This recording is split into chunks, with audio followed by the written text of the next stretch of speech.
प्रिय मित्रों, क्यों मिलता है मनुष्य को कुत्ते का जन्म।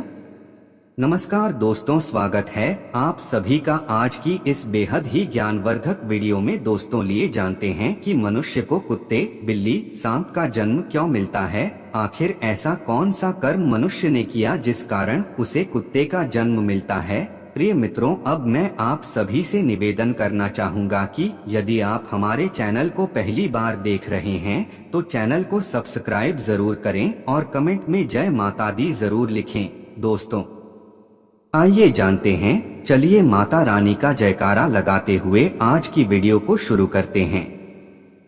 इस जन्म में हम इंसान जरूर बन गए हैं, लेकिन जरूरी नहीं है कि अगले जन्म में फिर से इंसान ही बने। अगले जन्म में कोई व्यक्ति किस योनि में जन्म लेगा यह उस व्यक्ति के कर्मों पर निर्भर करता है। और अगर कोई व्यक्ति यह जानना चाहता है कि वह अगले जन्म में क्या बनेगा तो वह अपने वर्तमान जन्म के कर्मों से यह अंदाजा लगा सकता है कि वह व्यक्ति अगले जन्म में किस योनि में जन्म लेगा। अगर आप भी जानना चाहते हैं कि अगले जन्म में हम किस योनि में जन्म लेंगे तो इस वीडियो को अंत तक जरूर देखें। अगले जन्म सर्प या सांप क्यों बनते हैं। अगर कोई व्यक्ति धन को बहुत ही ज्यादा मानता है और जरूरत पड़ने पर भी धन को खर्च नहीं करता है, तब इस तरह कर्म वाले व्यक्ति अगला जन्म लेते हैं तो उन्हें सांप की योनि प्राप्त होती है। और सांप की योनि लेने के बाद वह किसी गड़े हुए धन की रक्षा करते हैं। इसके अलावा जो व्यक्ति गुस्सैल स्वभाव वाला होता है और बदला लेने के लिए हर समय तैयार रहता है, ऐसे व्यक्ति भी अगले 7 जन्म सांप बनते हैं और इंसानों के द्वारा ही उनकी मृत्यु होती है। अगले जन्म अजगर कौन बनता है। ऐसे व्यक्ति जो लोग आलसी होते हैं और किसी भी तरह का कोई कार्य नहीं करते तथा किसी एक स्थान पर लेटे हुए घंटों तथा दिन बिता देते हैं, ऐसे व्यक्ति अगले जन्म में अजगर बनते हैं। इसके अलावा जो व्यक्ति शिव पुराण लेटे लेटे सुनता है वह भी अगले जन्म अजगर की योनि प्राप्त करता है। अगले जन्म में मंदबुद्धि कौन बनता है। जो व्यक्ति अपना सारा जीवन नशे में व्यतीत कर देता है, ऐसे व्यक्ति अगले जन्म में मंदबुद्धि के रूप में जन्म लेते हैं। इसके अलावा जो लोग अपने को बहुत ही चतुर और होशियार समझते हैं, ऐसे लोग भी अगले जन्म में मंदबुद्धि के रूप में जन्म लेते हैं। अगर कोई व्यक्ति अपने पूरे जीवन दूसरों को उल्लू बनाकर धन अर्जन करता है तथा दूसरों को ठगने पर ही उसके जीवन का यापन होता है, ऐसे व्यक्ति भी अगले जन्म में मंदबुद्धि के रूप में जन्म लेते हैं। अगले जन्म गधा कौन बनता है। ऐसे व्यक्ति जो हत्यारा हो तथा दूसरों का कत्ल किया हो, इसके अलावा सारा जीवन उसका बदमाशी, लूटपाट एवं गुड़गर्दी में बीता हो, ऐसा व्यक्ति अगले जन्म में गधे की योनि प्राप्त करता है। और गधे की योनि में जन्म लेने के बाद जीवन भर लात, घुसा और डंडे की मार सहना पड़ता है। उस गधे का मालिक वही होता है जिसकी उसने पूर्व जन्म में हत्या की थी। इसके अलावा जो व्यक्ति दूसरों की झूठी, चुगली और निंदा करके दूसरे का जीवन बर्बाद करते हैं, ऐसे व्यक्ति भी अगले जन्म में गधे बनते हैं। अगले जन्म छछूंदर कौन बनता है। ऐसे लोग जो दूसरों के घर में होने वाली घटनाओं एवं बातों को बहुत ध्यान देते हैं, दूसरों के घर में ताक झांक करते हैं, ऐसे व्यक्ति अगले जन्म में छछूंदर बनते हैं। इसके अलावा महकने वाली वस्तुओं की चोरी करने वाला भी अगले जन्म में छछूंदर की योनि प्राप्त करता है। अगले जन्म तोता कौन बनता है। जो व्यक्ति दिन भर बात करता है और बातूनी होता है, ऐसे व्यक्ति अगले जन्म में तोता की योनि पाते हैं। इसके अलावा कपड़ों की चोरी करने वाला व्यक्ति भी अगले जन्म में तोते की योनि पाता है। जो व्यक्ति दूसरों की खेत से सब्जी भाजी चोरी करते हैं, ऐसे लोग भी अगले 7 जन्म तक तोता बनते हैं और उन्हें नींद में फलने वाले कड़वे फल को खाकर अपने जीवन का यापन करना पड़ता है। अगले जन्म चिड़िया कौन बनता है। जो व्यक्ति अपने बड़े भाई का अपमान करता है तथा अपने बड़े भाई तथा छोटे भाई की निंदा करता है, ऐसे व्यक्ति अगले जन्म में कौंच चिड़िया बनते हैं। कौछ चिड़िया का जीवन मात्र 10 वर्ष का होता है। अगले जन्म में भेड़िया कौन बनता है? जो व्यक्ति किसी भी स्त्री का अपमान करता है और बात बात पर परेशान करता है, वह व्यक्ति अगले जन्म में भेड़िया बनता है और भेड़िया बनने के बाद कुत्ता बनता है तथा कुत्ता बनने के बाद सियार बनता है। इसके अलावा दूसरों का हक छीन कर लेने वाला व्यक्ति भी अगले जन्म में कुत्ता बनता है और फिर सियार बनता है। अगले जन्म छिपकली कौन बनता है? यदि कोई व्यक्ति दूसरे व्यक्ति की या दूसरे घर के लोगों की बातचीत को चोरी छिपे सुनता है, वह व्यक्ति अगले जन्म में छिपकली का जन्म पाता है। इसके अलावा जब व्यक्ति मरता है तो यमदूत उसे यमलोक ले जाते हैं और उसके कानों में खौलता हुआ तेल डालते हैं। अगले जन्म कीड़े कौन बनता है? अगर कोई व्यक्ति स्वर्ण की चोरी करता है तथा उस स्वर्ण को बेचकर अपने घर का लालन पालन करता है, वह व्यक्ति अगले जन्म में कीड़े के रूप में जन्म लेता है। किसी दूसरे के कीमती आभूषण, सोने और चांदी को चोरी करके अपना जीवन यापन करने वाले व्यक्ति को 108 जन्म तक कीड़े की योनि प्राप्त होती है। अगले जन्म कौन बनता है? जो व्यक्ति अपने पूर्वजों और पितरों को संतुष्ट नहीं कर पाता और संतुष्ट करने के पहले ही मर जाता है, वह व्यक्ति अगले 54 जन्म तक कौवा बनता है और प्रत्येक पितृपक्ष में कौवे के रूप में श्राद्ध का भोजन ग्रहण करके पूर्वजों तक पहुंचाता है। इसलिए हर व्यक्ति को मरने के पहले अपने पूर्वजों को संतुष्ट कर देना चाहिए तथा संभव हो तो भागवत का पाठ जरूर कराना चाहिए। अगले जन्म बिल्ली कौन बनता है? अगर कोई व्यक्ति अपनी बहन का हक छीनता है और उसे अपमानित करता है, ऐसे व्यक्ति अगले जन्म में बिल्ली की योनि प्राप्त करते हैं और उनके हक का भोजन कोई और छीन कर खाता है। अगले जन्म मच्छर कौन बनता है? अगर कोई व्यक्ति दूसरे का पैसा लूटता है, तब उसके मरने पर यमदूत उसे रस्सी से बांधकर 127 वर्षों तक उसे पीटते हैं।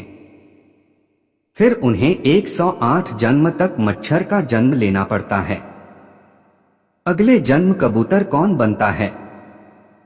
अगर कोई व्यक्ति किसी की बुराई करता है और चुगली करता है, ऐसे व्यक्ति 47 जन्म तक कबूतर बनते हैं तथा जब भी उनकी मृत्यु होती है तो यमदूत उन्हें खौलते गर्म तेल पर डालते हैं और फिर उनके जीभ को सांप और बिच्छू से कटवाते हैं। अगले जन्म बरैया कौन बनता है? जो व्यक्ति दूसरे की स्त्री का हरण करता है या फिर पराई स्त्री से प्रेम रखता है, उसे सैकड़ों वर्ष तक नर्क भोगना होता है।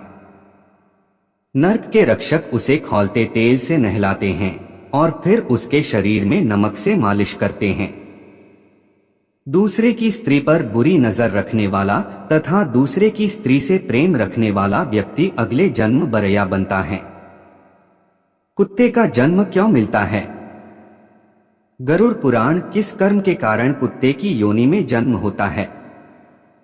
खेत में उत्पन्न अन्न को चुराने वाले, मठ, बगीचा, दानगृह, स्त्री, बालकों का धन हरण करने वाले, लड़के महिलाओं के साथ सहवास करने वाले, गली गलौज करने वाले, अन्याय करने वाले, राजा के घर पहुँचे याचक को भगाने वाले, दूसरों की संपत्ति को हड़पने वाले, प्रायश्चित के लिए धन को देने वाले और बेईमानी करके धन को अर्जित करने वाले लोग मरकर दूसरे जन्म में कुत्ते की योनि में जन्म लेते हैं। यह एक सत्य है। तो दोस्तों, धर्म ग्रंथों में जीवन के साथ साथ हिंदुत्व के बाद मिलने वाली अवस्था का वर्णन विस्तार से मिलता है। तो मित्रों, ऐसा माना जाता है कि इंसान की मृत्यु के बाद उसके किए गए कर्मों के हिसाब से ही उसे अगला जन्म भोगना पड़ता है।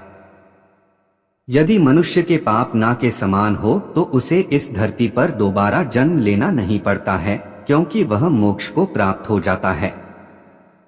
लेकिन जो मनुष्य गंदी हरकत व अधिक पाप करता है, उसे प्रेत की योनि में नहीं भेजा जाता, बल्कि एक ऐसी योनि मिलती है कि वह अपना दर्द किसी को इजहार ना कर सके और साथ ही वह अपने ही मल मूत्र को चाटते हैं, दर दर ठोकरें खाते फिरते हैं। लोग उन्हें मार मार कर भगा देते हैं, जैसे कि एक कुत्ते की योनि का प्राणी। जी हाँ दोस्तों, आज की इस वीडियो में हम आपके एक ऐसी सच्ची घटना पर आधारित कहानी लेकर आए हैं जिसमें एक घायल कुत्ता श्री राम से अपने ऊपर हो रहे अन्याय को बता रहा है। प्रिय मित्रों, मैं आपको यह वचन देता हूँ कि इस कहानी को सुनने के बाद अगर आपको सुख प्राप्त नहीं हुआ तो हमारे चैनल को सब्सक्राइब मत करना। चलिए करते हैं कहानी की शुरुआत। रामायण के समय की बात है। भगवान राम अयोध्या में बैठे न्याय कर रहे थे। जब वे सभी लोगों का न्याय कर चुके थे तो उन्होंने लक्ष्मण से कहा कि बंधु बाहर देखकर आओ, कोई शेष तो नहीं बचा है। इसके पश्चात लक्ष्मण ने देखा कि एक कुत्ता बाहर बैठा हुआ है। लक्ष्मण उसे ही अंदर लेकर आ गए।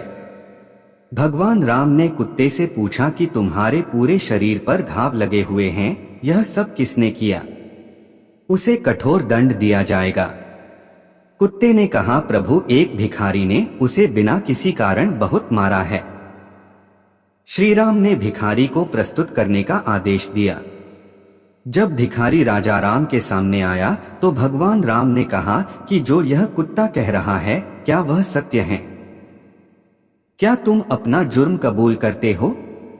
भिखारी ने कहा कि यह सत्य है, लेकिन मैं काफी भूखा था, मुझे कुछ सूझ नहीं रहा था, इसलिए मैंने इस कुत्ते को मारा। राजा राम काफी सोच में पड़ गए। उन्हें समझ में नहीं आ रहा था कि कुत्ते के साथ क्या न्याय किया जाए, क्योंकि वे जानते थे कि यह एक गंभीर मसला है। इसलिए उन्होंने कुत्ते से ही पूछा कि तुम्हारे अनुसार इस भिखारी को क्या दंड मिलना चाहिए। उनका यह जवाब सुनकर सभा के मंत्री उन्होंने कहा, राजन, आप यह क्या कर रहे हैं? भगवान राम ने उन्हें शांत रहने के लिए कहा। कुत्ते ने भिखारी को सजा सुनाई कि इसे कालिंजर मठ का धर्मगुरु बना दिया जाए। इसके बाद मंत्रीगण खुद को रोक नहीं सके। उन्होंने फिर राजा से प्रश्न किया कि यह कैसी सजा है। इसके लिए प्रभु राम ने कहा कि आप स्वयं कुत्ते से पूछ लीजिए। कुत्ते ने फिर पूरी घटना बताई। कुत्ते ने कहा कि मैं पिछले जन्म में कलिजरा का धर्म गुरु हुआ करता था। यह एक बहुत बड़ा पद होता है, इसलिए मुझे घमंड आ गया था। मैंने खुद को नियंत्रण करने की कोशिश की, लेकिन मैं खुद को ऐसा करने से नहीं रोक सकता था। कुछ ही दिनों ने मेरे घमंड के कारण मैंने देखा कि कुछ ही दिनों में मैं पूरी तरह से नष्ट हो गया हूँ। मुझे समाज से भी काफी बदनामी झेलनी पड़ी, जो मेरे लिए जीते जी किसी मृत्यु से कम नहीं था। इस समय भिखारी क्रोध में है, इसलिए धर्मगुरु बनने के बाद यह भी अपना उसी तरह विनाश कर लेगा जिस तरह मैंने किया था। तो इस कहानी को सुनकर आप कुछ समझे मित्रों कि एक कलिंजरा के धर्मगुरु को क्यों कुत्ते की योनि प्राप्त हुई इस युग में, क्योंकि जिस मनुष्य की सोच किस जानवर की तरह होती है, फिर चाहे उसे कितनी बार भी समय सुधारने की कोशिश करें, लेकिन उसकी सोच उस जीव की तरह ही रहती है। तो मित्रों, हमेशा अपने मन को स्वच्छ रखें। दोस्तों, यह थी हमारी आज की विशेष प्रस्तुति। आप सभी को कैसी लगी कमेंट करके जरूर बताइएगा। मिलते हैं नई वीडियो में एक नई जानकारी के साथ।